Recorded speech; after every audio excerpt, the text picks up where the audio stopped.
ဘုရားဘာသာဝင်သူတော်စင်တွေ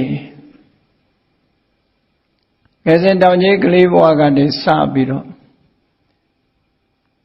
ဣတိပိသောဘဂဝါအရဟံစတဲ့ဣတိပိသောဆိုတာကိုနှုတ်တဲ့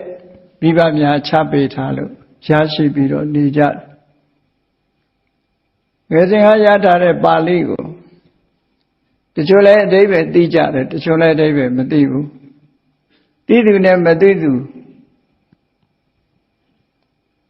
နိုင်ရှင်ပြီးတော့ကြည့်မယ်ဆိုရင်မသိတဲ့လူကပိုများလောက်ဆရာရှိတယ်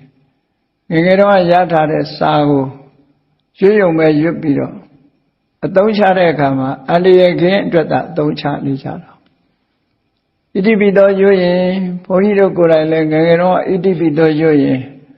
တစေတရေပြေးတယ်ဆိုပြီးတော့ကြောက်တဲ့အခါတိုင်းရွတ်မိနေတတ်တယ်ပေါ့နော်